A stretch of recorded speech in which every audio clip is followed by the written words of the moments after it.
hope you're not too busy to listen to our stories. We hope you like them all and you don't find them boring. And are you shitting me? Blah! You're saying earlier how funny Usually I have the earphones on. That was loud. Yeah, that was loud. A fucking 9mm through the roof. Yeah. Would have been better. Dude, so Chad, I was not expecting you to have you back this soon, man. I'm fucking excited. How are you guys? Jason, how are you? I'm great. Are you guys ready for how are you, Chad? I'm great, man. Thanks for having me back, dude. No, fuck yeah, it's so good to have you. It's always such a pleasure to have you on board, man. On every episode and for anything that we're doing, for a number of reasons. One, you're a great conversationalist, and you study, you research a lot. I'm so shocked that in our little group chat, like how much you're researching constantly. It's got to be exhausting. I go down rabbit holes that just get me lost, man, and I don't get anywhere with them, but it's fun, man. It's fun. No, I think you do get somewhere with them because, like, we outside of the show, like, we didn't even record, and you guys were out here talking for how long? I'm sure you guys were talking about all kinds of shit. Mainly you. Mainly, yeah, fuck you. But yeah, I feel like, yeah, man, you're always researching something. What is this? What drives this? What's behind this? Dude, just this curiosity, man, like this deep, my grandma was just a real curious about everything. Really? Yeah, and it's just something within me, like I'll think about something, and then it'll get stuck in my head, and until I go down that rabbit hole. You're very analytical, huh? I don't know if I'd say yeah, that. I would say that. And your grandma was like that too then? Yeah, she'd get into these topics and just real curious person. What kind of topics? Oh, man. Like these that we've been talking about recently, like conspiracy theories, or just other things? Well. Or just topics that don't have to be. Yeah, maybe some like conspiracy stuff. I don't remember hearing a lot of it, but a lot of different books in our library just on different like. Topics? Yeah, just cool. There's just so much out there, man. Because my dad's the same way. My dad gets very driven.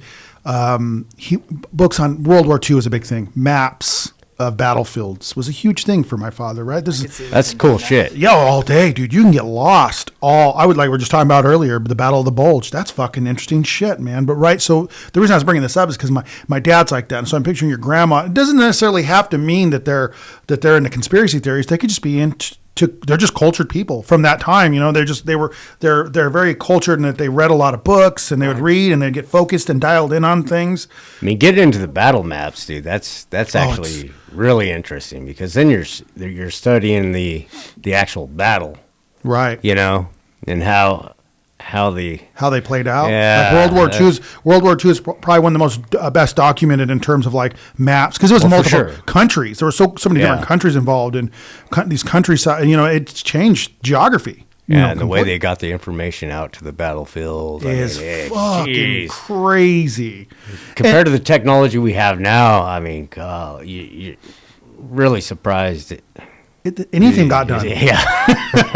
You think about like how this was a mobilization of multiple countries. I know as Americans, I love our part in it, but the Allied forces, it was multiple fucking, there was the Canadians, the Australians, us, the Brits, all these people moving in unison to fight this one. Who says the Canadians aren't fighters? They're always fighting in a war alongside us. Always. Dude, you look at what's happened in the Middle East and all those current, conflicts. The Canadians are always in there with us. Yeah. They're always up in that shit with us, dude. And yeah. Like, all right, we need 10 guys. Yeah, they get in there, dude. And the thing is like they have that fighting spirit. Canadians, Canucks themselves, they're fighters. They just it's natural in their blood, I believe. I was reading a book on Crazy Horse. He's of the Sioux people, right? The Dakotas. And in his memoir, or in some of his journals or whatever, and what he talked about when he referenced tribes from Canada, they called it the tribes from the Mother of the North. And I always thought, man, that's fucking badass. Wow, I love that term. But and coincidentally, I'm wearing a Toronto Maple Leafs hoodie, which was brought. Yeah, he's switching sides on us. No. What's going on with that, eh? Arizona lost their hockey team. Yeah. And so I buy the way of my daughter who likes Mitch Marner, who played for the Toronto Maple Leafs. I inherited this. I've never watched him play once. I've watched the Coyotes play multiple times. I've actually never watched a Toronto Maple Leafs game ever. So I don't know if I'm a fan, but I like this hoodie. Dude, hearing you talk earlier, it kind of sounded like you knew your sports pretty good. Oh, dude, I study sports, and I know it bores people to fucking tears. Bores me to death, dude. But well, there's so much about sport, and let me ask you guys this really fast. What do you guys? I don't know if we brought this up or not, but like, how much sports is changing in terms of like betting? I know we've talked about it briefly in previous episodes. Here's the thing. I mean, if I knew as much about sports as you did, I'd probably be putting a lot more money into betting. Well, I don't know. The reason I bring it up is because, and I'll leave it to this, but like, so the Dodgers just won the World Series, right? All of a sudden, the Los Angeles the Rams are all of a sudden unstoppable. It just seems like they just kind of tilt things to make it the most, what's going to make the most money, right? And yeah. I've always felt that way, especially with like the Kansas City Chiefs. I know. Yeah, it seems rigged by the industry. By a large margin, yeah. Sure. Man, it's influenced completely by DraftKings and however that's going to play out, right? In my opinion. Yeah. But I love sports. The thing about it is what I love about sports, and when I talk about this, when I talk about betting having an influence on the outcome of sports, it breaks my heart, because that's some of the best things about sports is they're so fucking unpredictable, right? You take some team that has no business being it's just by all these coincidences, like any given Sunday, right? You got like Cleveland Browns will just smoke like some team that's doing very well. I love that. I love when the underdog comes up and wins. I fucking love it. I saw the line out just the other day. I just happened to see the placing for the NFL right now, and you're seeing, of course, for the AFC, of course, there's the Patriots. How'd the Patriots get back up? Their quarterback, May, whatever that kid's name is, he's what the fuck is that? Ain't no Brady. No, he's not Brady, but he's good. Jesus, he's doing something right, because the Pats are in the league. They're back on top, and then Buffalo's not doing well. It's like we're back. What? Yeah, we're back in the old days. Jeez. So wait, you keep up with all sports, dude? Not hockey. Hockey's the only one that I really don't. Not yet. But the thing about it, hockey's got such an amazing history with our country. And you guys ever watch, what's the name of that movie with Kurt Russell about the American team that goes and beats the Russian team in the 70s? Mighty Ducks. No, Mighty Ducks. Mighty Ducks was a good one. Do you remember Mighty Ducks? Oh, I really remember. That's the one I remember. Dude, the rollerblading, it really it boosted rollerblading by a large margin, man. Yeah, then the movie came out. That blading movie. Brink? No. Airborne. Airborne. Yeah, the Devil's Backbone. Yeah. Jack Black was in that movie. That was his first. Yeah, that's one of his first roles. Dude, I'm gonna have to watch it now just to see. Somebody's like showing highlights, because the guy that does all those stunts, his name's Chris Edwards. He's an actual like rollerblader, like that's what he does. As he was at that time when rollerblading was just taking off, like he was like the Tony Hawk of that. What year? It was like got to be early 90s. Yeah. Is this the movie that you saw that got you freaking Nah, I think Mighty Ducks. Yeah. Yeah, Mighty Ducks. Everybody had a pair of rollerblades after Mighty Ducks, right? Yeah, that did kick that off, man. Yeah, it just seemed, I didn't realize how gay it was. You know what I mean? Like everybody, I figured it was, blading was way easier for me than skateboarding, dude. I tried skateboarding. I can't skateboard. But the thing about I love skateboarding. That was my first love. You spearheaded both. I remember back in the day with blading. You spearheaded blading, then skating. Well, I skated long before I rollerbladed. Did you? Yeah, second grade. Ty Summers. Ty Summers, his sister Christy had a boyfriend named Chris Franklin who built a half pipe in his backyard, who coincidentally was on the show Jerry Springer. Oh. Yeah, fighting for his love. But that came much later in life. But yeah, so all I can imagine is Ty on Jerry Springer. Dude, can you imagine Ty? Can you imagine any of them on dude, it sucked a lot of people in, man. They did. Do you remember who was on Dr. Phil that was a local? No, who was that? We had a local on Dr. Phil. Who was it? You guys all knew him, man. And I don't want to name drop, dude. Just the first name. He was on Dr. Phil. Oh, Johnny told me about it. yeah. No, I did hear about this. It's on Dr. Phil. You don't want to name drop. I mean, shit, he was on. He's on fucking- Doctor. He's on public. Dr. Phil's like one of the top-rated Televised, shows yeah. in the country. I just don't want to be that guy. Yeah, I'd be like, yeah, just talking shit about somebody on the podcast. But to go back to Chris Franklin, he built this half pipe tie, and I remember he showed. It's the first time I ever seen the Bones Brigade video where I actually seen Tony Hawk. Tony Hawk was just an up and coming skater at that time, and I was just getting into skating at that time. And I remember we're all sitting down in front of this television watching the opening credits to this skateboarding video, and everybody's like, "There he is! That's the guy, Tony Hawk!" As he's making his appearance, his name's showing up on the screen for the first time, and that's the guy everybody's talking about. He does the McTwist. Yeah, It's a McTwist. which turned out to be just a Bio 540, but it's like anything else. I get really into whatever I get into, right? So You were in tune way back when it was kind of evolved. And I remember you had these conflicting thoughts with like blading and skating for a while. two different things, man. Yeah. And the fact that the two groups could never get along fucking bothered me. Yeah, that fucking irritated the fuck out of me because I was young. You know, and that's the weird thing is like I noticed there were certain skaters and certain bladers that actually they did get along and they do things together and shit, but Right. but for the most part, yeah, There was like this we weird. were, It's tribalism. yeah. And what I didn't like about tribalism then, I don't like now. You know, just Yeah. when someone just like, I don't like that because I was told not to like that. Right. And I get it, dude. The act of skateboarding. Now, let me just tell you, the act of all-in on your skateboard is fucking alchemy. It makes no fucking sense. To master popping your board up off the fucking ground, off just pure pressure that you make this all on your own, right? You're within your own universe. You're manipulating the skateboard up into the air. That's the first step into skateboarding, right? All tricks are based off that one maneuver for the most part. It's a fucking commitment. So, like, I could understand skateboarders who were just like, hey, and then these guys strapping on rollerblades, jumping up on the Right. curb. Posers. Yeah, what the fuck is this, you know? Right. So I can understand there being some animosity, or maybe not even animosity, but like some like, oh, man, we feel like you kind of cheated the system here. You're just jumping up on these curbs when it took... I didn't create the blade. I just strapped them on, man. Yeah, I've always been like, so I really... And rollerblading's cool for what it was. It just wasn't much like the challenge. It lost. You know, when I started seeing, and then I got really into BMXing, and I really liked mountain biking too. Mountain biking was a big part of my life for a long time. This came later, right? Yeah, mountain biking. Blades had its advantages and disadvantages All day long, yeah. First of all, like I mean, I could blade fast, you know, Like like catch some fucking speed. I could get some speed on a blade. Dude, being on the back of a truck. But- going sketching. If you gotta go anywhere, Yeah, if you got to get on you gotta take them off or walk around like a dick. no fucking socks and thrifties.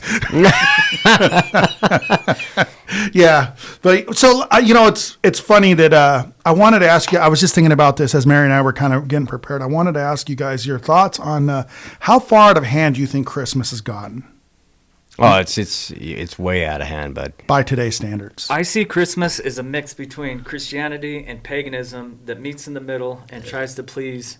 I think it's out of hand. Well, take both those out, and let's just say capitalism. Yeah, I was just going to say it's a worship Yeah, of the money. Corporate America, man. All day. And it's spread. It's the whole world. Right. They buy gifts for Christmas, you know, and it's really downplayed what the holiday is supposed to be about. And I mean, even, you know, first of all, Christ wasn't even born. Yeah, we don't even. At this right, time, yeah.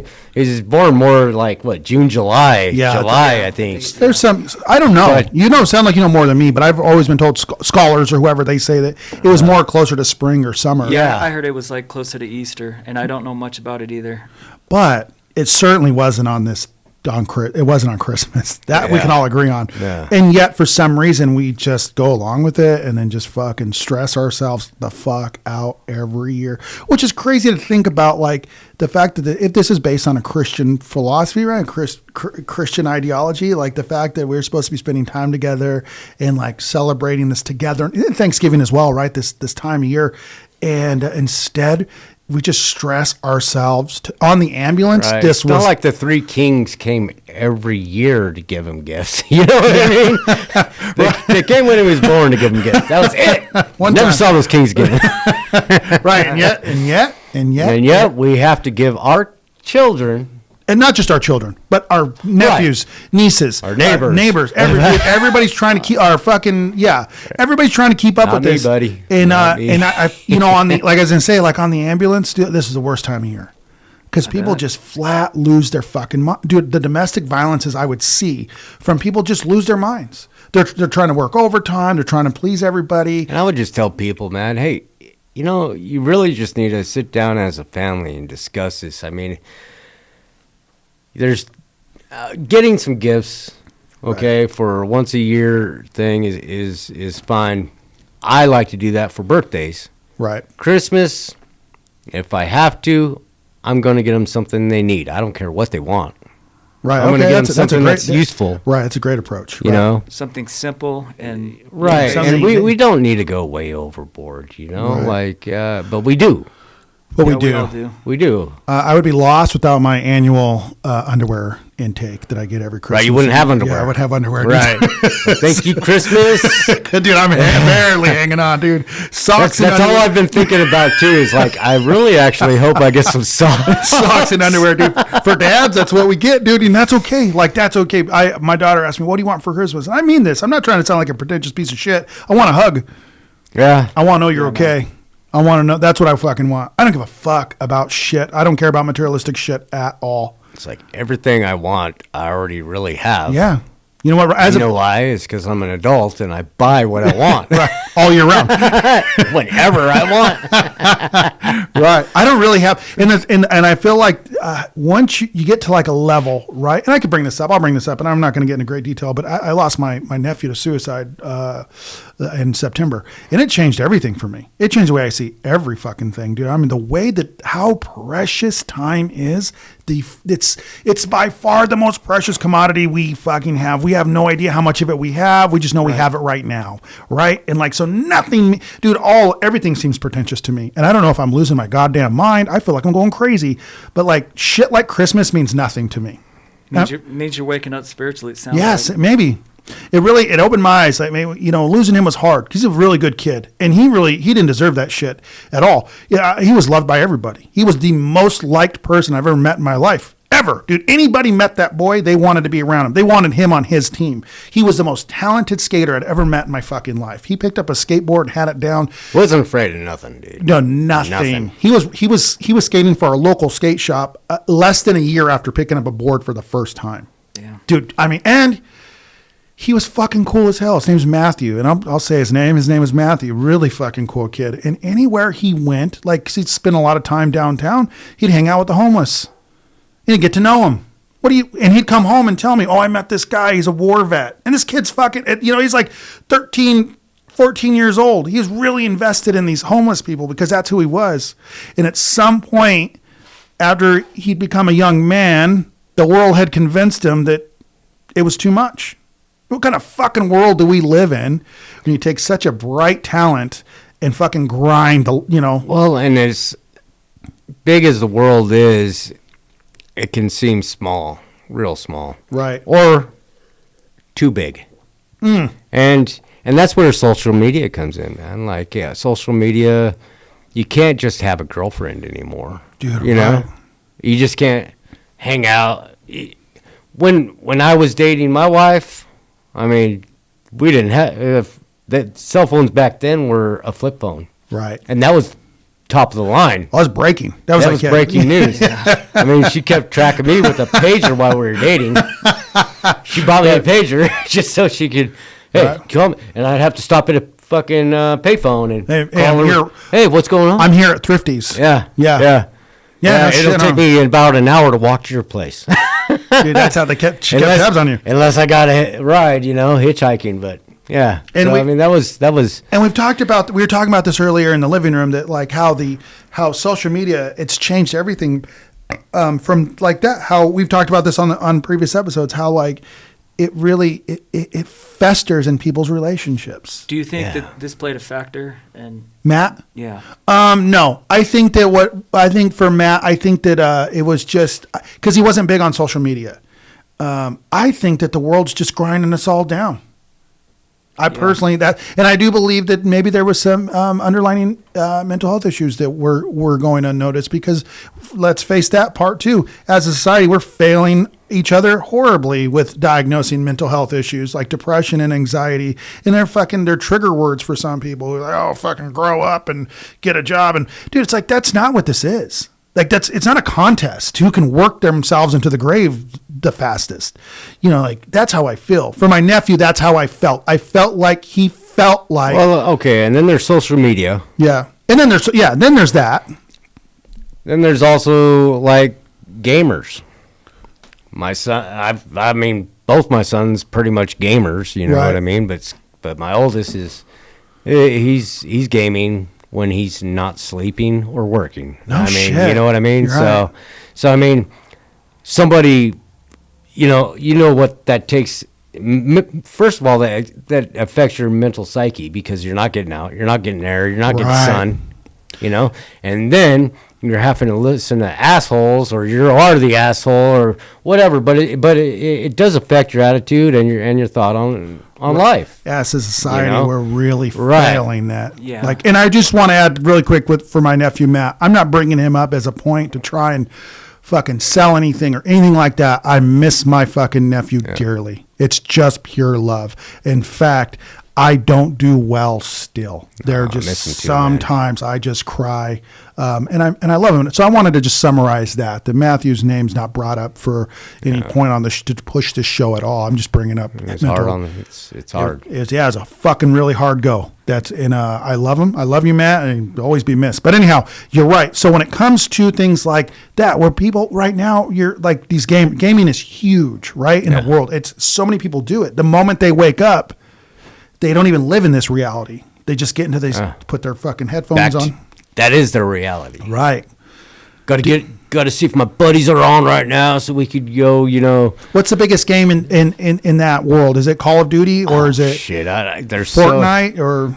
There's so many of them now. I don't even know, because every time I go in there, I'm like, so what is this one? Yeah. Like We had no Xbox idea. that broke back in the day. That was, Yeah. and we dabbled with gaming. I can't say that we really got lost in it. Maybe there were some summers that. But remember when we'd get together drunk and have marathons for hours and hours, but we were adults at the time, young adults. And present. And but we'd take turns, and Right. I mean, there's no taking turns anymore. No, it's the fucking. You know why? Because I'd rather play at home alone, to where I don't have to give up my turn. Right. This is the young generation, so they don't get that physical contact, with other people like we did. Social. We were blessed. Yeah. Oh, dude, I'm sorry, all we were day, blessed. all day. I know. I couldn't agree more that how blessed we were to grow up. Do you remember 007? Oh yeah. Dude, 007 is where it started. The whole fucking What platform was that? Nintendo 64. Right. Yeah. That was a big fucking deal. Do you remember? So, did you were into skating, blading? I freaking followed the whole gaming system. I was a gamer, man. I can't say that I am now. Yeah, It's no, been so was I. years. Right, there's plenty of video games. Tony Hawk was. I fucking lived on that for a while, but yeah. The old Nintendo. I remember when Super came out. I think Oh, it was dude. like 3rd, 4th grade. Yeah. The magazines, freaking Oh, just. dude, Mortal Kombat. Mortal Do you Kombat. remember the fucking leap it felt like we took as a society whenever we got our first Super Nintendo, and the graphics alone? There was a game called F-Zero. It was a racing Oh, yeah. game. Remember that? Dude, I felt like we were in the future. We're not. We can't go any further than this. Right. Star Fox. Yeah, Star Fox. Yep. Fuck, dude. Have you ever played with a Dreamcast system or? No, I never got it. No, Dude, yeah. that was its own Sega. Dude, Cool and- systems, man. There was a whole bunch of crazy s- systems out there that weren't well known, like Xbox and Right. the Dreamcast I heard original about, right. PlayStation but Dreamcast, there were several little ones that they were top of the line, Right. but didn't sell a lot because they were so expensive. They just Right. weren't realistic for the middle class person to be buying. And that's where the those. money was being made. Right. Yeah, there was a way. It was PS. it was PlayStation that was a big one, and then what was the other? Xbox came a little later. Xbox came a little bit later, but not too much. It was what, 3 years behind, maybe. Maybe. See, and that's about the time when I really wasn't. By the time Xbox was becoming a thing, I was already like, dude, I want to skate and fucking get drunk in the woods and blow shit up. I wasn't even, but it doesn't. Now that's not taken away from how, like you were saying earlier. Like I think we're all gamers at one point, right? Because of Nintendo 64, because of Nintendo, right? Because of Sega Atari. Genesis, and there was a moment there. Atari, yeah, that was a big one too. Yeah, I remember it was a big deal the day that our house got an Atari. It was like a fucking huge thing, dude. It was like watching like. I was like 5. State of the Union. Yeah, dude. Big deal. Everybody gathered. And but when we got Nintendo in Mario Brothers, that first game that came with remember Mario Brothers was just the standard game that came with every console. And beating that was like the rite of passage. The cool thing is when we got the Atari at my house, I was a foster child. But all the other foster children, they weren't foster children. They were actually the children. Biological. Of the parents that took us in. And they had to go to school. I was not yet in school. So guess what? so I got to play the Atari all day. So yeah, man, we were all indoctrinated with games, dude. And I guess the true gamers, like, they stay committed. Yeah. And they no, you're right. PC, dude. Like, PC's the freaking... that's what's... Yeah, Scott, is that what Scott does? Yeah. No dude, shit. He's got thousands. He doesn't have an Xbox or anything like that. No, he's got a full computer. Yeah. What are the new systems anymore? I don't like PlayStation. What are they up to, man? I don't know. How much does something like that cost? You think? Oh, his console or his whatever it is. He's got at least a few thousand into it. Jesus. And that's a lot, dude. But that's gamer, man. I mean, he's a single male. He works. That ain't shit to him, It's worth it to him. What's a couple grand? It's gonna eat up my fucking because time. I'll tell you what, he's not running around chasing pussy. You know what I mean? And he's not out fucking getting in stupid shit.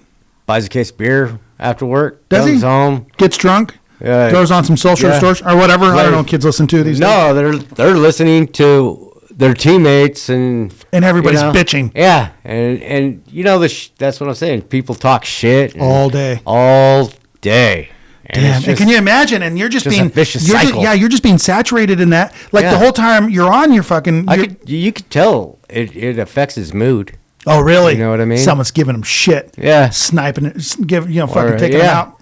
Yeah, or not playing their best, and even that part. Yeah. Oh, you made me. First of all, they didn't make you do anything. Right. They're in control of their player. You're in control of yours. But do you remember? You quit blaming people. You chose. You're playing with this guy. How come? Yeah, but people are. Even if he's a noob, he's a noob. Why are you gonna, be an asshole? But it's what happens to people once you get that controller in your hand. At least I can remember as a kid, the competitiveness that comes over you. And if there's no way to win, so Mortal Kombat we were talking about, right? I'd be like Sonya Blade or what have you, and I'd just squat and just do those little kicks, and then I'd win, dude. Right. That's how you send people fucking over the edge. You would see people expose the most racist, most fucking horrible sides of themselves. I remember down at Sal's, we'd be playing that all day. Fucking Sal's Market. And remember the finish him part when I seen Liu Kang fucking uppercut someone down in that pit. It was like the first. I was losing my virginity in waves. I was like, "Holy shit!" Yeah, remember? And they ripped. And then the other one. How did you do that? The fatality. Fatality. Dude, Mortal Kombat was so awesome. Push the fucking envelope. They freaking revolutionized everything, dude. So I would like to squeeze in something. Sure, since we're not on TikTok Live today, I could actually mention it without code word and everything. Yeah, right. I did a little research on the Pornhub. We're talking about a couple episodes back. Okay. And not just Pornhub, but any pornographic material you're searching for online, where in Arizona you have to have the identification now. Oh, right. To get in. Yes, right. So I did some personal research. Did you get on Pornhub? Rachel was out of town. That's why I'm like, we're not on live. I don't have to hear about this on the way home. She could see this in 3 months. So I'm like, all right, let's see what this is going to take to get a quick nut. Yeah, right, whatever. So I'm on there, and it's like, I said, I guess I could type in my ID, but it says facial recognition. This is real. Yes. On Pornhub. Swear to God. So I'm like, all right. So it just wants to take a picture of me. I'm like, No way. fuck. And then, so I'm like, all right, fuck it. I want a nut. Yeah, fuck So, it, dude. so I press it, and it's like, all right. And I'm like, Like a selfie, dude. like a big old happy.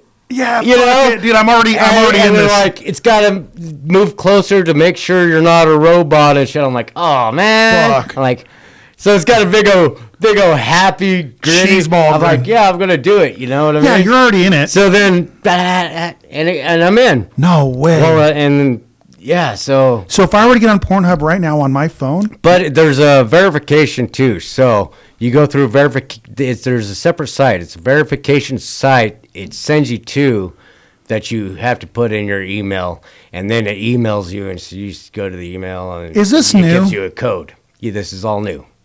This is just At least as far as I know, it may have been happening in the last year. I don't know. wow. But so I was like, all right, so that should remember me for next time, right? So I don't have to do this every time. So I checked, 2 hours later because I'm Yeah, you're just curious. curious. And the second time it did the same thing, and I was like, oh. No, so you had to go through the whole the walk of shame. Yeah. So that time I was like, oh. Fuck, I'm back. Like a different photo. Yeah. I took my glasses off, wanted to be a different perv. You know what I mean? Totally different energy than the So first time. anyhow, it's not that hard. Just make sure, and even with the verification, it doesn't say, it just says on your email age verification. Now, what's the app. point of any of this? But it's just to keep youngsters off, but I mean, to keep youngsters from getting off. It's because all you had to do before was go on, and it'd be like, are you 18? And you just click yes, and boom. they've said enough of that. Yeah, it was too easy. Right. So now you gotta make sure you got an email. I mean, you got anybody get an email? Right, exactly. It's not that hard. I was gonna try it with like one of those real life face skin pullovers. Yeah. Of what? I'm gonna Of who, try though? it one day. I don't know, like A pick young- out some of Elvis. I was gonna try Elvis, but They're like, Elvis, we know you. yeah, they're like, you're not Elvis. That's fucking crazy, man. Did I mean, yeah, so they went that far with it? yeah, they did. Interesting. I wonder what are they trying to fucking hamper? It's kids are gonna get their hands on Right. this anyway. Maybe just try putting a roadblock. I would Yeah, guess it's a just roadblock putting that you'd have exactly When the making it a little bit more difficult, don't- but I wanted to see how intrusive it was going to be and it's- how hard it would be to get caught.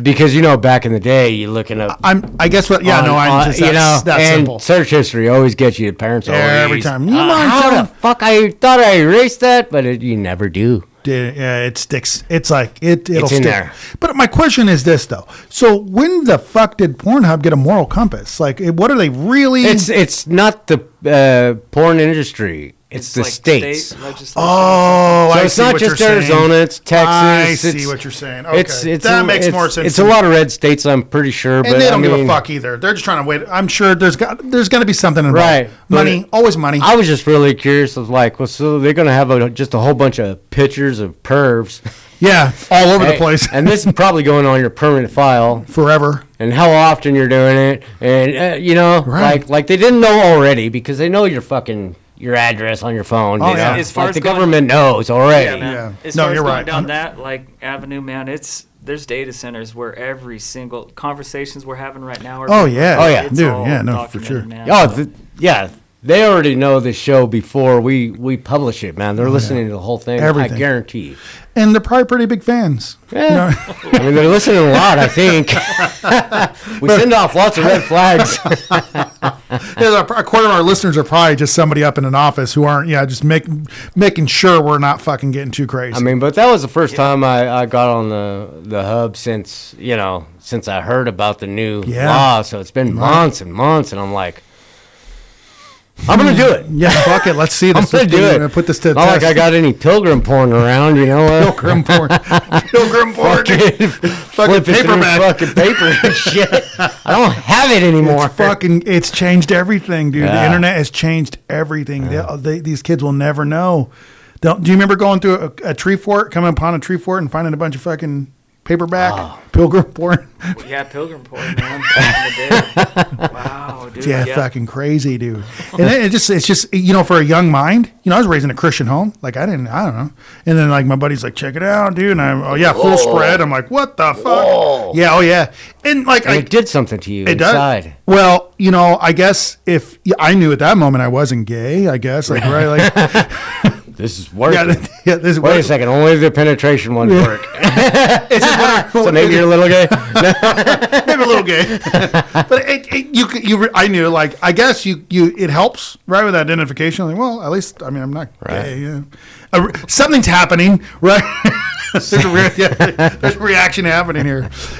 So that's fucking crazy, though, that I didn't know that they actually went that far with it. It's just something I'd heard about, and I didn't. I was like, what am I going to have to do? Show them the whole ID? What that's for a dick pic? Or what? Would you go that far? Well, I was thinking about something the other day about. So here's a dick pic. Dick pics. Send me a picture of your dick poured up.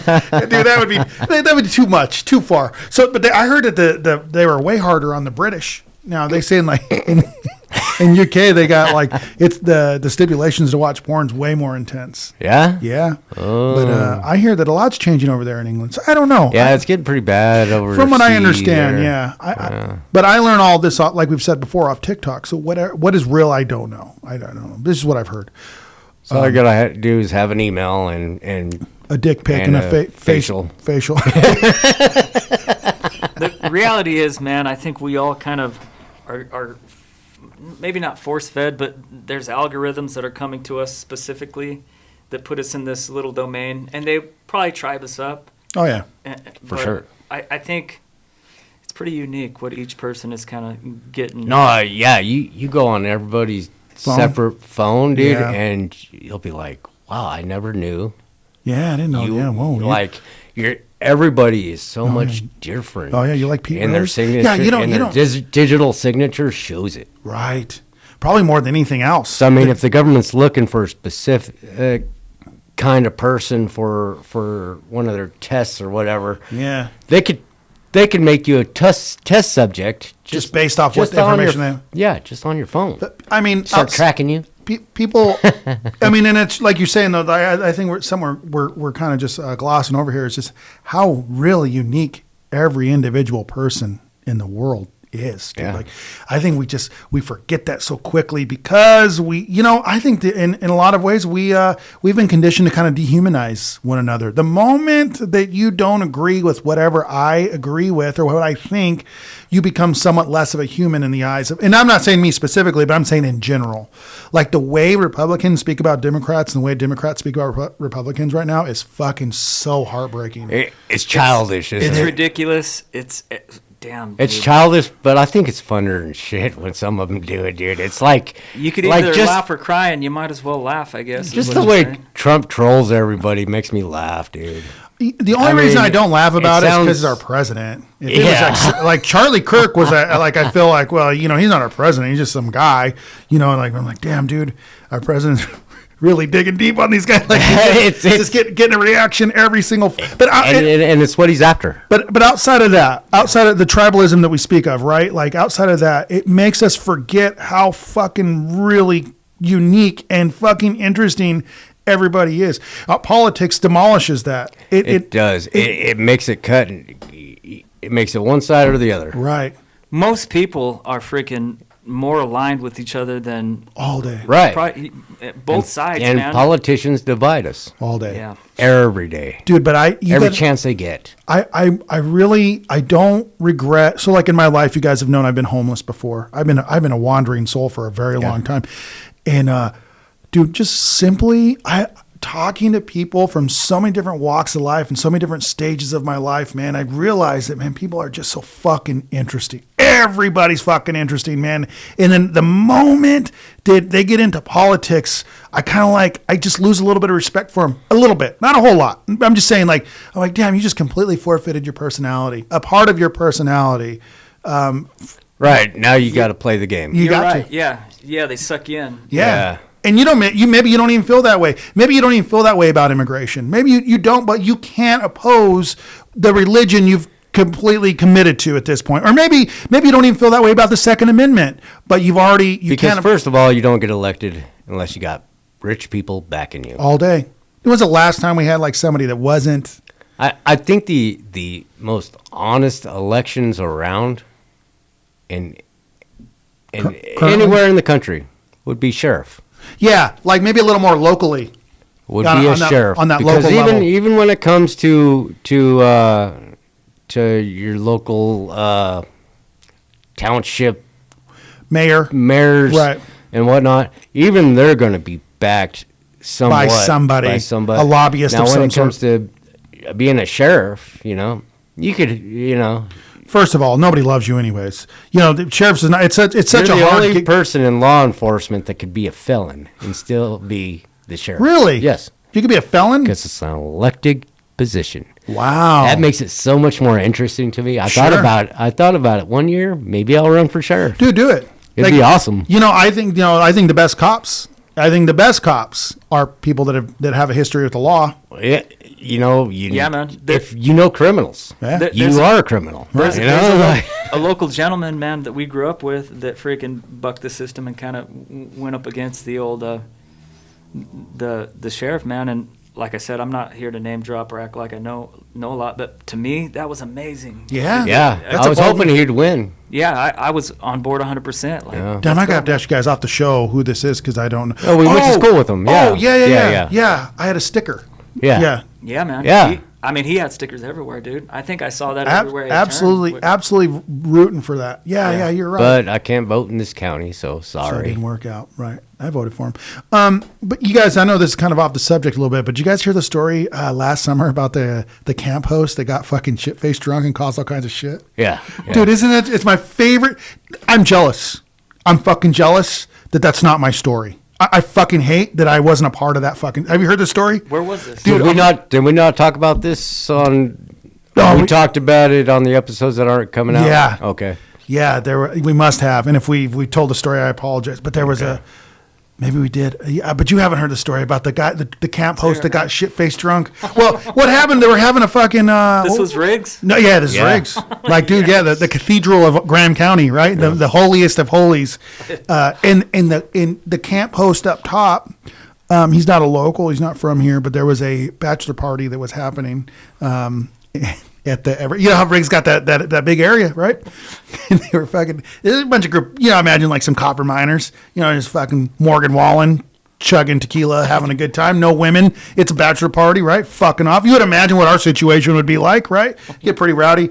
Well, a camp host, I guess, as the sun's going down, other campers are bitching that it's getting out of control, and he's been elected to go speak to these gentlemen. And this guy walks up, and he's kind of a smaller guy from what I've read. And he asks, guys, do you mind turning the music down a little bit? And they convince him to take a shot of tequila. Oh no, man! Now, mind you, the story is that he hasn't drank in years. Yeah, because he's an alcoholic. You're a recovering alcoholic. Oh no, dude! Who, for whatever? Why would you forfeit it at that moment? If I was to sounds like a good time, dude. But if let's say you're a recovering alcoholic, can we say that? Yeah. So let's say, like, if you were gonna forfeit your fucking all of your years of sobriety, would you do it in the presence of strangers, or would you do it with people you knew and loved and trusted? Dude, sometimes weakness just gets you. I'll tell you what, man. When that day hits me, you'll probably hear about it on the fucking news too, man. You know what I mean?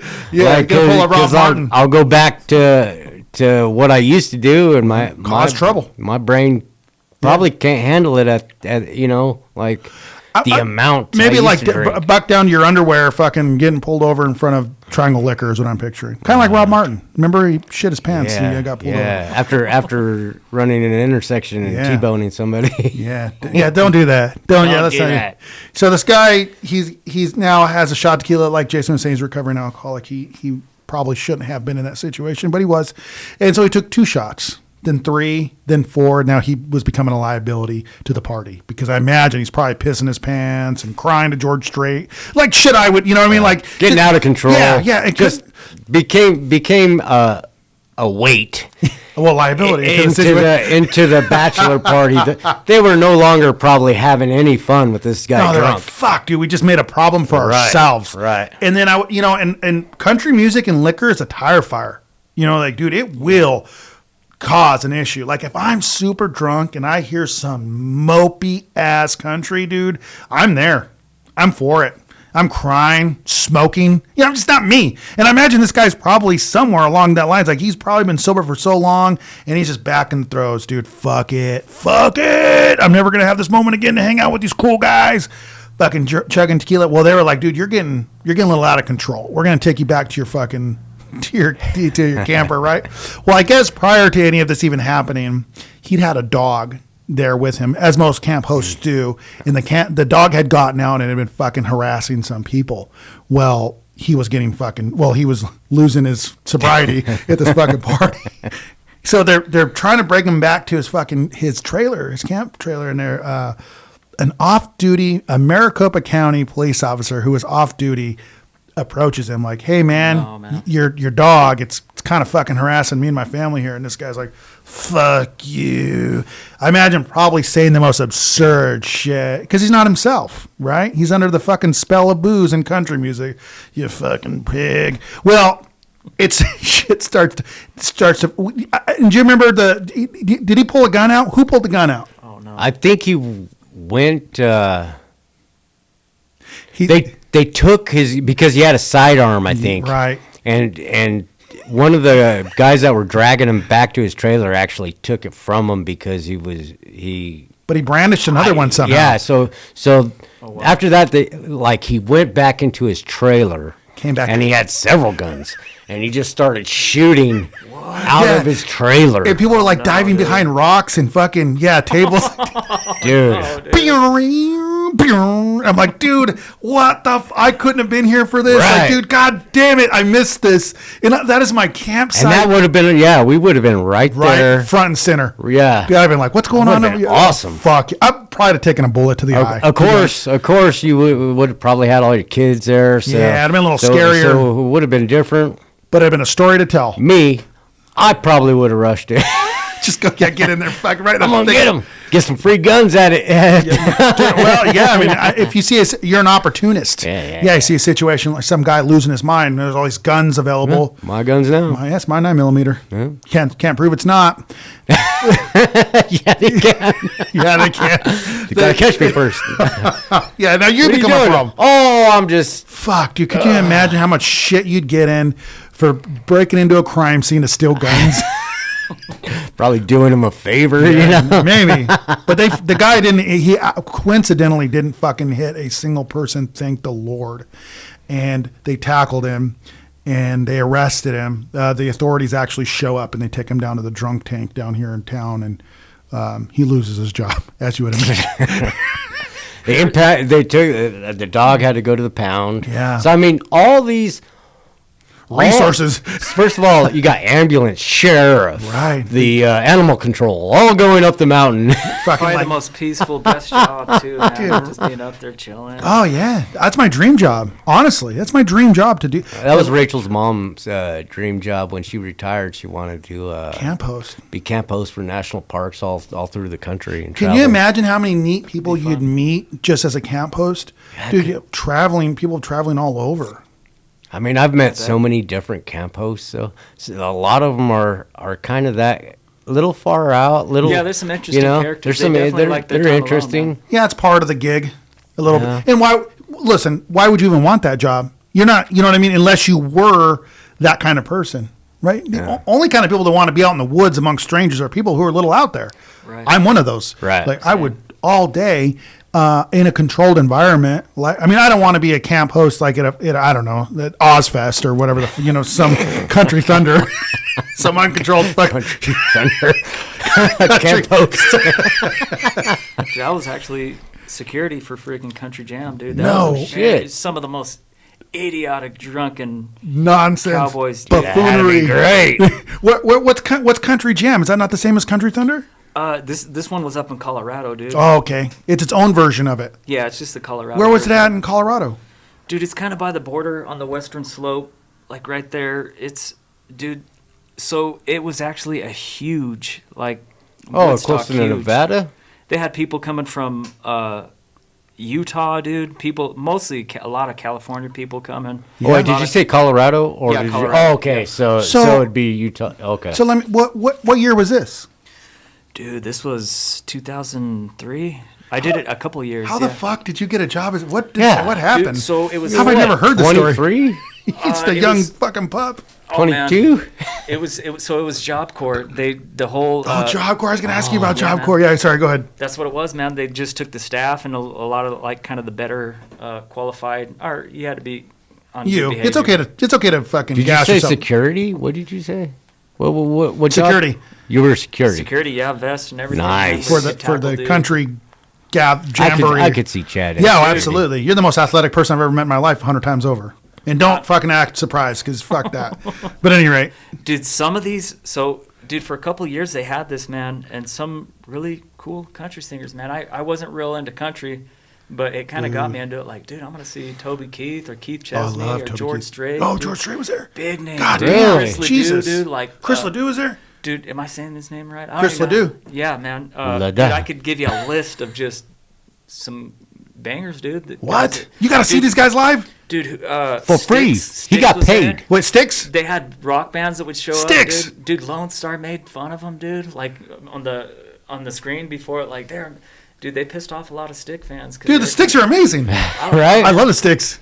Yeah. But so what the fuck was what was Sticks doing at a country concert though? What the hell happened? They would just just line had- up. They would throw in some rock bands, man. It was kind of Sticks made the cut. yeah, man. They had to bump up their clientele. Yeah. Get more tickets. Can you sold. imagine? Like you're like, oh, I want to see the Sticks once in my life, and I'm only going to see them if I go to the country jam. What the fuck is this? Guess There's I'm a few of going. those guys, man. Yeah, There's true fuck it. fans that Yeah, I'm show gonna up. go. I'm gonna go see him.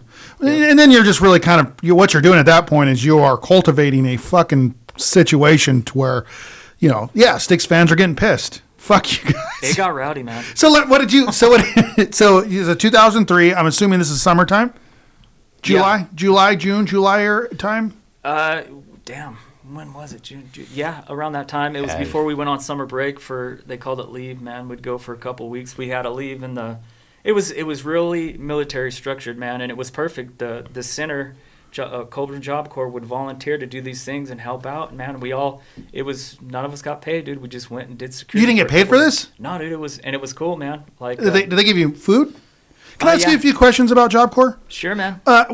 So Jason, you know what Job Corps is? Yeah. Rob was in Job Corps too. Really? In Phoenix. Yeah. In Phoenix. Yeah. That's a rough one, the Phoenix one. How did you get into Job Corps in Colorado? How did that happen? So at the time, dude, we're talking like, And can we go back? What is Job Corps? dude, Job Corps. So do you guys know George Foreman? Oh yeah, he's got the grill. Well, he's a boxer, but yeah. Oh, The dude. grill guy.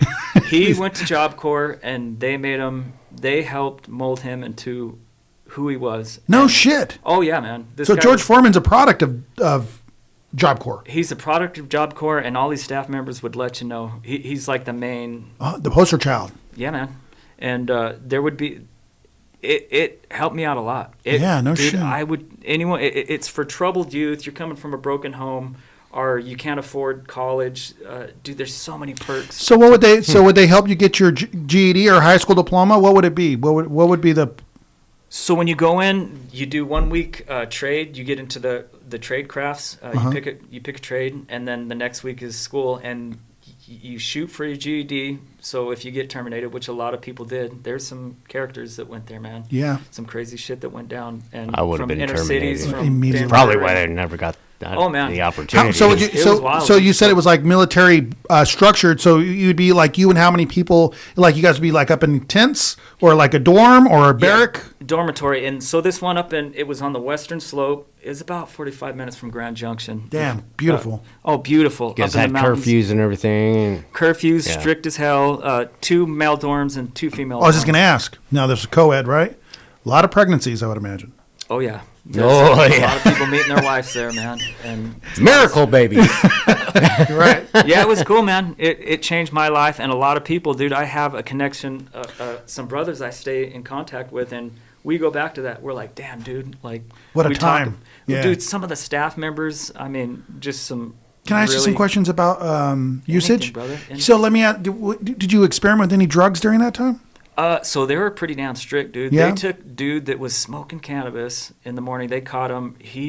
They showed up and cuffed him and took him away. And Holy shit, cuffed him. So this is a government-run facility, and a lot of people are like, "Oh, government-run," but there is a side that the government does some good, man. And Of course. So, but no, I did not dabble. I was clean as a whistle. The whole time. They used to do good. Yeah. Now you don't see. I mean, they've it. got potential. Is Job Corps still a thing? Oh yeah, dude. Really? Wow. Dude, so you choose a crap. Send myself. Dude, Yeah, I'm going to go Job Corps. Oh man. So there's an age limit. Always, that's 50? 50? Dude, I really think that. So what they had, like all ex-military staff, and running it pretty strictly, man. And people need that. And so Sure, structure. carpentry, welding, painting. What did you pick? mechanics. What did I pick? Breakdancing. Breakdancing, dude.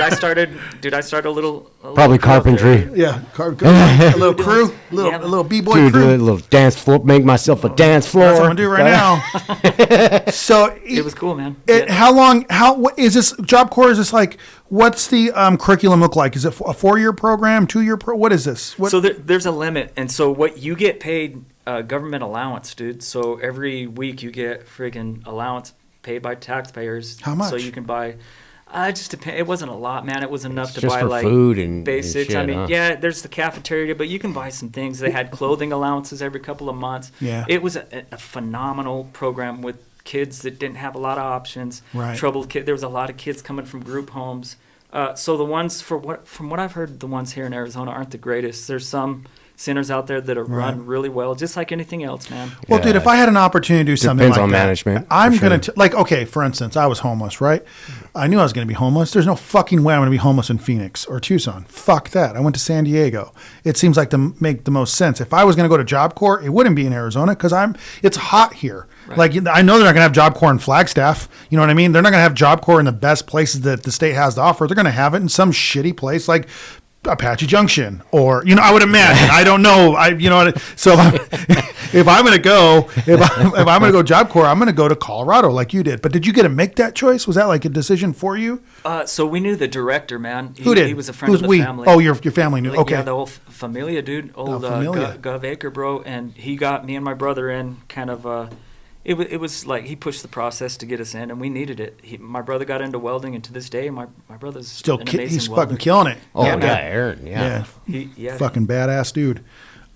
Quite the hunter, dude. I've worked Oh, with dude, I've he worked is. with Aaron. Yeah. One of the better hands I've ever worked with out there. But And I heard. I heard. genuinely fucking amazing human. dude, he's good. He's good. He's like, dude, whatever you and your brother do, you're just like good at it. Dialed dude. in. Yeah. Thanks. Him way more than me, man. Nah, He's like you guys special are- forces of freaking hunting, dude. Oh, he's a whole other animal from what I understand. There's people that have been hunting their whole entire lives to talk about your brother like he walks on water. Yeah, It's fucking he's good, crazy. man. He can read the land. He's an outdoorsman like Dylan. Those guys, it's in their blood. Some of those guys. Right. So let me ask you this: so you were in. So how long were you in? What at what age did you get into Job Corps? I went at 17, 17, and I got okay. out right before. I remember I got out. I could legally buy alcohol. Porn? So. Okay. Well, maybe that. What is Holy it? I don't cow. even know what the. Oh, okay. So I you didn't- got. Damn. So you 4 went in at years. 17 and got out at 21 then, Yeah. and you did the whole time in Colorado. That's where you Dude, went. I got the old high school diploma. I got the GED. I got a few Both? trade certificates. I got college credits. I goddamn. got leadership training, dude. They let me start this little breakdancing club, do a movie masters club. They made me the president of the movie masters club. Dude, for you some were the reason. man on campus. Dude, I don't know if I was a man on campus. Yeah, I think they just you weren't. Sounds like you were running the place. no. They do this with everyone. They get you. No, they awards. don't do this with everyone. You're your fucking mind. No, I'm telling you, this program, the way that They it's break structured, you down and then build you up. Huh? they build Yeah, you up, bro. yeah. And they say everyone that gets out, you got to hit rock bottom first, which a lot of them do, man, for whatever. But not reason. everybody there. What I'm saying, not everybody there was running their own breakdancing crew and their GD and their high school diploma and all this shit. Like you sound like you really took advantage of this. Oh no, that dude. Sorry if I sounded like I was bragging. No, I don't think you're bragging at all. It sounds like George Foreman. Really fucking did a number. You George Foreman did. Yeah, George Foreman did. Well, no, I mean, At the there was time. presidents of dorms, there was presidents of the recreation. Dude, they made sure they did it right, man. Well, it's a It was- military Yeah, style. So yeah. they had, they organized it like a branch of the military. It I sounds want like. everybody to be a leader. So was it Yeah, hard? Was it yeah. hard for you to leave That. At the time, there was a girl that I really liked. Whoa, Wyoming. really? Yeah. Oh, dude, there's some amazing women that I met there, and some good friends, some good people. Sure. And like I said, there's a brotherhood that I still talk to this day up in Colorado. That some amazing guys, real cultured. Very, very. One dude, he's part Thai, part dude like Dutch. Dude, he just like I said, American citizen or just American citizen, dude. Wow. Some of them, you guys are talking about these characters with I these love crazy them. stories. I love characters. Oh, dude, they're this my guy, favorite people in the world. Yes, very, very unique. It's only characters, people I man. know. Dude, I don't know anybody boring. I don't fucking know one single person that couldn't fucking. I mean, I know those people, but I don't know those people. You know what I mean? Like, Yeah, I don't even know those people. I've met people that I'm like, If you can break the boundaries, like you guys were talking about, the politics, if all that shit falls aside and you can have a heart-to-heart with like anybody, with dude. anybody, dude, Right. you discover a world that is beautiful. and you know what? and I've been amazing. trying that. You know, last Yeah. like Well, good 6 for you, man. months, been trying to Yeah, interject. Do it. Get just Get to to know break ice somebody. with some people. And yeah. Some people you wish you wouldn't have. Yeah, There's been that too, but I mean, for me the gamble's fucking fair. It's more than worth meeting really fucking interesting people. Like you meet people like what? I was talking to a girl who was in rehab with like the drummer from like Skid Row or something, and yeah, I'm like, what the fuck? I didn't know that about you at all. I have just simple conversation, like, and I would have never known that because a lot of people don't brag. I don't know if I've told you guys this story or not, but I used to be in a band in Houston, Texas. We were in a reggae band, Engelbrook. And more or less, we were just a Sublime cover band. But our bass player, he was a guy named Ray, real tall Asian guy. And he was from California. He didn't really specify. I eventually learned that he was from the Long Beach area. And one day I was at his house and we were like moving shit around, or he's asking to help move or something. And I come across these fucking photos, and these fucking photos with Snoop Dogg. Oh, and, wow. and the guy's from Sublime. Yeah. And I'm like, Ray, what the fuck? He's like, dude, I didn't tell people a lot of this because no, who cares? Who's gonna believe me? Yeah, if I didn't know, I don't know you that well, and I'm telling you, I know Sublime. That's gonna sound like a stupid fucking thing to say. When you tell shit like that, it sounds like a lie, right? And I felt foolish. Like I knew you're from Long Beach. I knew you played reggae bass. Like I guess I could have asked, like who you've met in the area, and I didn't. I just assumed. was he pretty good? Dude, he's the best bass player I've ever played with. Really? All day long. Reggae bass player. Chicho was probably. I was gonna say you just told Chicho. No, Chicho second. was the most like Chicho played the fastest. And Yeah. Ray was probably like the most rhythmic bass player where it was all energy. Dude, Chicho could play like running bass lines and scream. And he's a punk bass player, dude. Fucking Yeah, he top, could go and go, top of dude. the line. Dude, a bass player, I always like visualized you had to be a badass. Do you Just have a to be? natural You'd be like a boring bass player, right? There's plenty of those. But you got guys like Chicho, dude. Like Chicho's a freight train. His bass lines were fucking His energy, gnarly. you could feel his energy, dude. Yeah. He ran the fucking show. Dude, I think I jammed with Chicho here a long time ago, dude. He Probably. probably did. Yeah, Dude, there were was you a on lot the of drum that set? when Yeah, on the old drums, dude. yeah. So that was Probably this room. corner room or the middle. No, the corner room right It here. was That's where we had band practice. Just the room on the other side of this brick wall right here. Yes, sir. Yeah. It was Kim. She's the one who sold us his house, right? And me and her son were in a band together, and she allowed us to practice in this house. Oh, wow. And that's when you came over. So at some point you must have come by and got behind the drum set for a minute while me Yeah, I and merged Chicho, in for a little minute, yeah. And And if it was my parents, because you guys were years older than Cody. right, yeah, Cody was like 16 and we were like 22. Yeah. getting drunk playing like Descendants covers. If it was my parents, it'd be like, hell no, Get the fuck Get outta here. out of here. But there was history there between with Cody, Keela, Keela, and you know what I wanted to bring up too, not to get too far out of control with this, but I talked to Keela, and I said, hey, look, we had a little bit of a moment in one of our previous episodes where I mentioned Steven, and I said, I apologize. She said, that's okay. So I just wanted to clarify that, yeah. But fuck that guy. But anyway, I kind of want to hear it now. no, dude, he's a piece of shit. Yeah, but I'm not going to maybe off the show, but I don't want to, and it's not going to cause Keela any trouble any more than this guy's just fucking. Bleh. Any rate, so Keela, we were older than Keela too, and they were friends with So that's the way the world works, right? Everything just lines up for some reason. Always, it's the way it goes.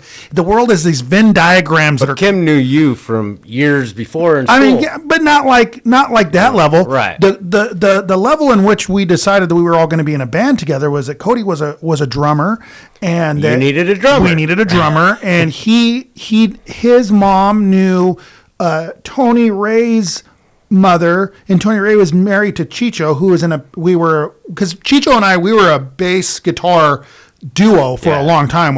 We had a drummer named Jackie for a little bit, and she kind of fell out, and then we were just kind of writing songs and doing this shit, and then Cody interjected himself. Well, however that worked out, and then we just became the Charlies. So they were like, it's the story of punk rock, all kinds of punk bands throughout the years. The same story. This guy didn't work. Yeah, it's exactly, dude. If you were to like a VH1, where are they now? Yeah. Like you'll go back on that. That's exactly.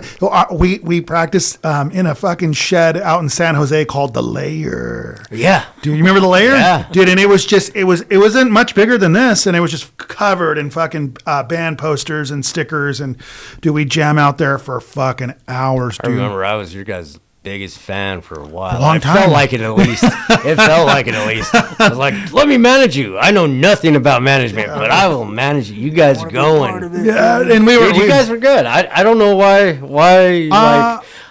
We just it honestly didn't know the right people. Dude, you think about it, like most bands that really take off, they're from Arizona, they're going to be from the Maricopa County or from Pima County, where there's people. We were just a punk band, dude, you know how far away we are from everything. Yeah, we weren't like we were playing with other bands. We weren't touring with Jimmy World from Phoenix. We were just you guys had your own album made too. Yeah. There's a few that have come out that have spawned.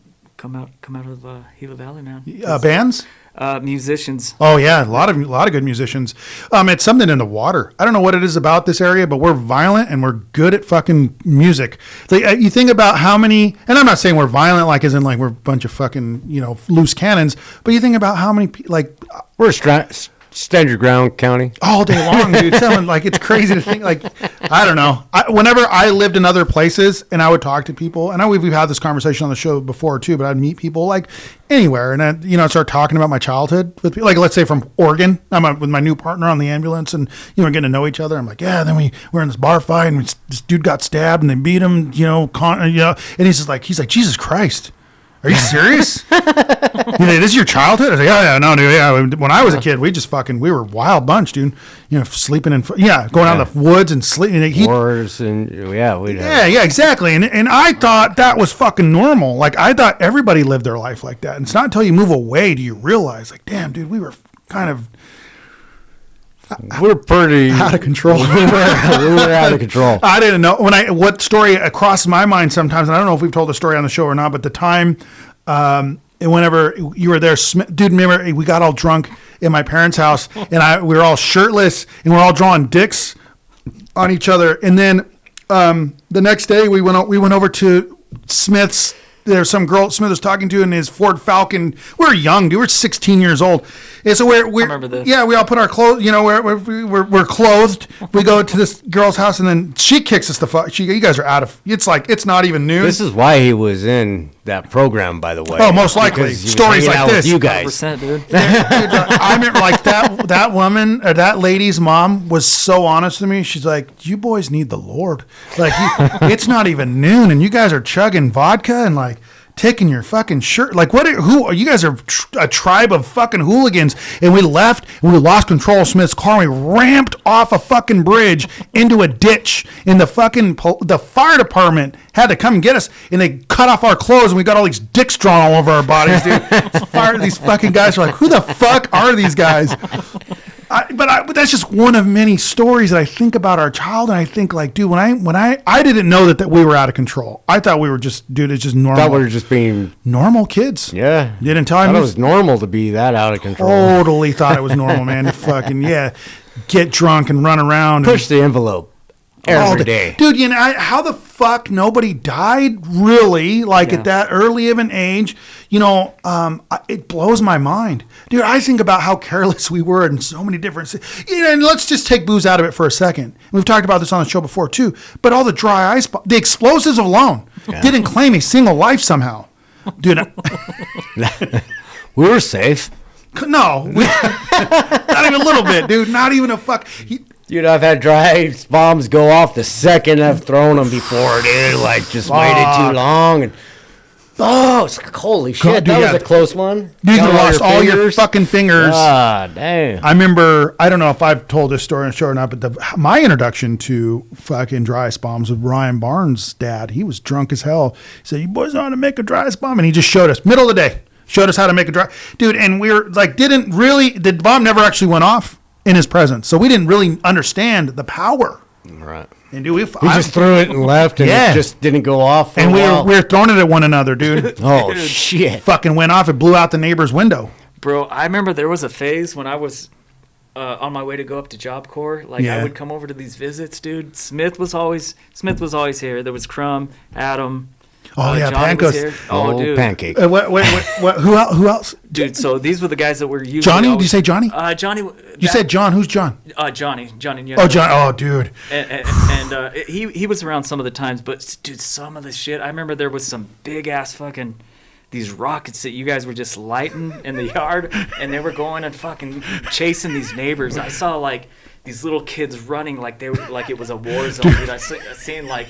Just kind of like it was just so wild, and it wasn't even like the fireworks you buy like at Walmart. They were like we went to New Mexico and bought the expensive, scary fucking fireworks, and like there was not one person there to be like, "Hey, we probably shouldn't do this, man." There's like kids out, like, "Oh, fuck that, dude!" And it would be like, what would you imagine exploding in the sky for like the 4th of July parade on the ground. Blind you for a few seconds. Dude, anything would happen when I would. Dude, there was one time I showed up. It was right up the road, man. Dude, a fight broke out. Oh, dude, a hand was bitten, almost. Oh, dude! Oh my God, dude! Can I tell that story? Yeah, Have I told you a story, Jason? I believe so. So there was a guy that lived down the road from us. Robert was his name, and so we were all like 15, 16 years old, right? Robert was like probably pushing his mid 20s, and he would buy our beer for us. So he was our guy, Robert. Right? So we had to go talk to him like, "Hey, Robert, you want to buy some beer?" We had some girls over, right? You remember all that shit? Yep. God damn. And we said, "Robert, you want to buy some beer?" And he was already drunk. You can tell Smith, "I'll buy your beer. I'll give you $20 if you pet my dog." And he did, knowing damn well that dog's going to bite Smith. Dude, fucking ripped Smith's hand to shreds. It was brutal. And still bought the beer, but didn't give Smith his money. So then Robert comes back to the party for some reason. Dude, that's when the pressure started building. Oh, yeah. I was like, "Dude, what happened to your hand, Smith?" He said, "Oh, that fucking Robert's dog bit me because he told me he'd give me $20 if I fucking pet his dog." So we get the $20. No. Dude, and all hell broke loose. Fucking brutal. Dude, it was one of the ugliest fights I've ever seen in my fucking life. Jim beat the shit. Dude, it was like hands and fists were... Got his ass kicked by a bunch of teenagers. By a bunch of kids. Rightfully so. Glass tables were being broken. The glass table completely broke. Fucking body slams, bro. It was wild, dude. You went back to Colorado like, man, I remember now why. That was in your parents' living room. Yeah. The cops showed up and Smith was doing an army crawl across in the backyard. The cops caught him, fucking red-handed light. Josh Smith, get the fuck out, dude. They just knew, dude. Like those cops. Somebody's telling me, I think it was Tony Ray's mom was telling me that the cops used to use our house, as my parents' house, as like a perimeter or a fucking location. We're down here by Levi's house. There's a car. Everybody knew where that house was, you know? Yeah, dude, and it's still there. It's still there. My parents are just living their most quiet, peaceful, humble lives, dude. They've got such a nice. The Lord has etched out a nice property for them on the other side. Dude, can I just say, speak? Yeah, of course. So, as far as your parents, dude, your dad was such the nicest, dude, father figure, Still dude. is. A very just the most patient. And you had cool parents, dude. Yeah, and then the fact that they just let us do whatever, live our lives. And my dad. Here's the thing with my dad is I don't understand because my dad is so humble and quiet, and then he birthed this. At least at that age, dude, I was on my way, dude. I was breaking records of, in the wrong direction of, unfortunately. But dude, I don't know how that shit happened. Well, you were the youngest. Yeah, I was young. That's certainly out of control, dude. And also, I remember back in 3rd grade, dude. Back in third grade, we were in the same little league, dude. I think it was friggin' green shirts, Safford carpet. Carpet. We're Safford carpet. That was our That was our sponsor. Yep. Are they still a business? I don't even know. There's a Carpet Tile and More, and then there's the American Carpet. I don't know if Sapphire Carpet's still a thing. Question. Yeah. Well, who? No. Zach. Zach would know. Dude, but old Ruben, dude, would show up to every game. Dude. My dad was the most supportive fucking human. Yeah, the coolest hat, the most unique, coolest hat. Always happy, always smiling, and just good vibe and everything. He's a genuine, dude. He's genuine human being. And the thing about my dad is he wants no recognition. Dude, yeah, my dad doesn't care. He doesn't like. I couldn't get my dad on the show. I couldn't get my dad. No, my dad doesn't give a fuck, dude. All my dad cares about truly is just everybody's doing okay. Dude, he doesn't care. That's awesome, man. Real salt of the earth. Like I think that's why my threshold for people is so high. When I meet somebody who's being disingenuous, or I'm sickened by people pretending to be something because I was raised by such a genuine man. If there was more Rubens, dude, in this community, in this country, the world would be a better place, man. And also, to speak for him, I worked with some gentlemen that said, like, dude, he plays at the church, dude. He's always there, always supportive. Doesn't miss a day. My dad's not missed a day of church, dude, like some astronomical number. It took a family member to pass away for him to be like, maybe I can miss half a service. Yeah, he doesn't cuss, he doesn't drink, he doesn't smoke, he doesn't lie. He would rather die than tell a lie. He's salt of the earth. Oh, right, dude, all day. Yeah, and I think that's why I struggle so much with people who wear like scripture T-shirts. I'm like, man, no one's trying to see that shit. You don't believe that? If you got to promote that, it's because you don't fucking live by that shit. Dude, I will just say that there is a lot of us, and when I say us, I mean us, man. Like there is, it gets rough, dude. Go ahead. There are a lot of people that put on a facade, man. And the whole when you're in a small community, you show a side of you. You put on the mask, and the ones that are true and humble and freaking, you know it and you feel it, and you that's priceless, man. You know when you're in the presence of real. Yeah. I feel at least I do. I was raised by the realist.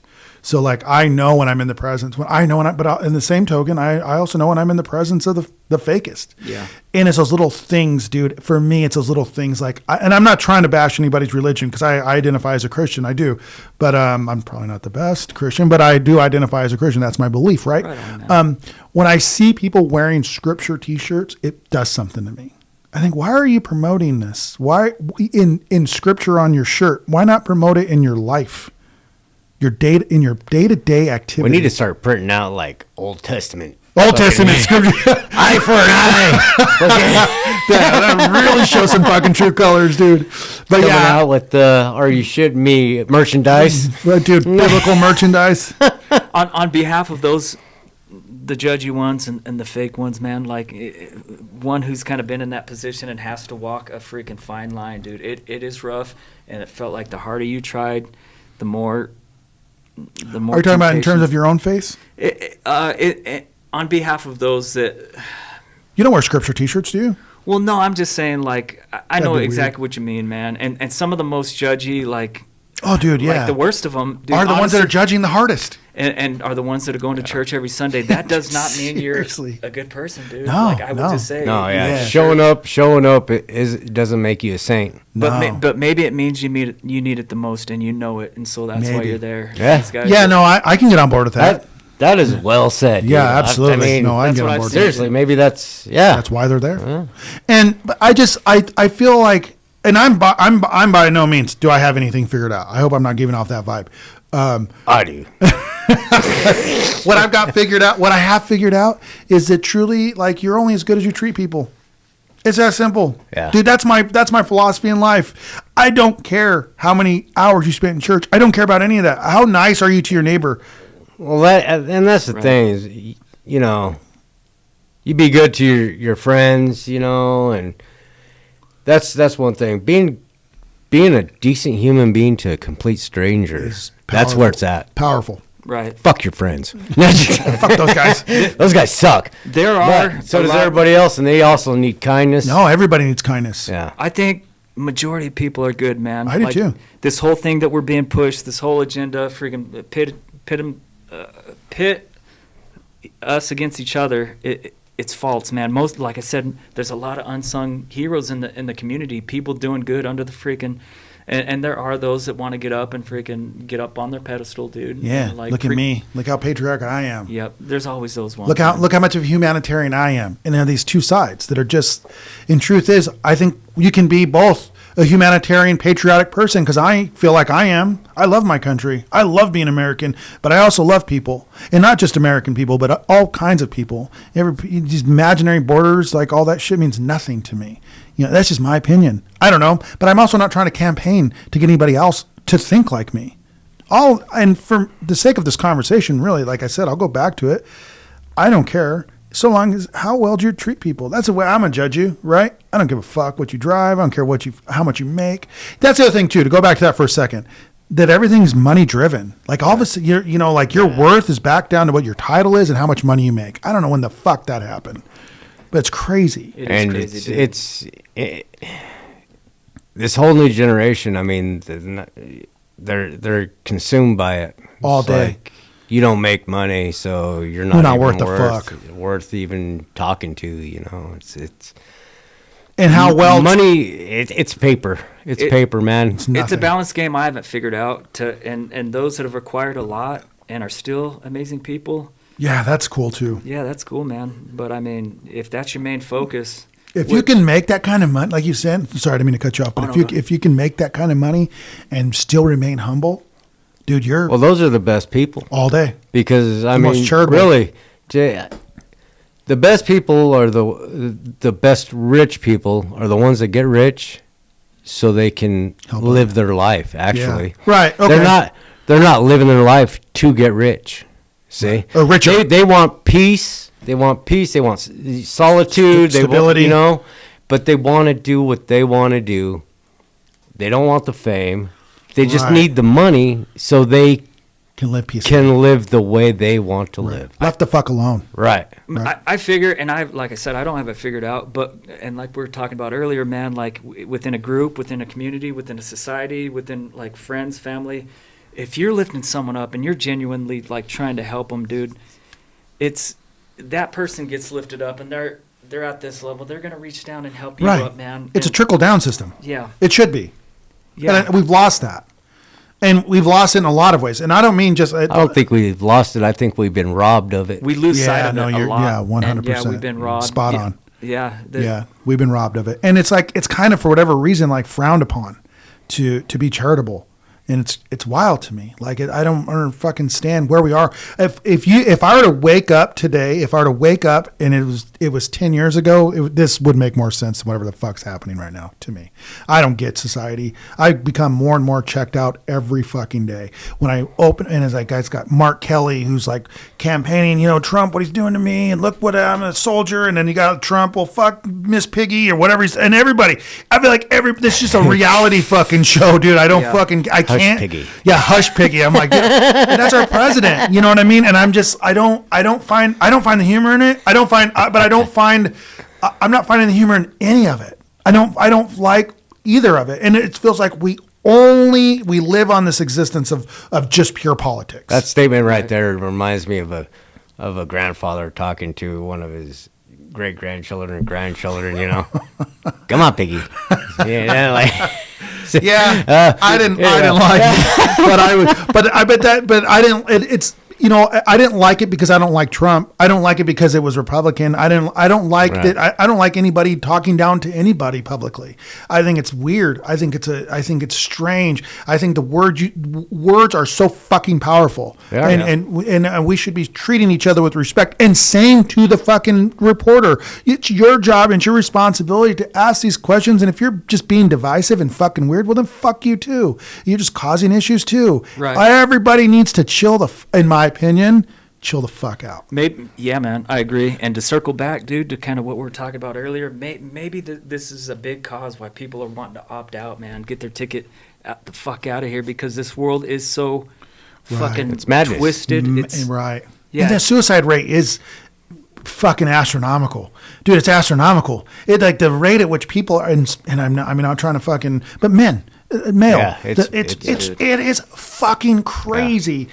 And I think because of the society that we live under, I think that it's crumbling. It's a male-hating society. It is, man.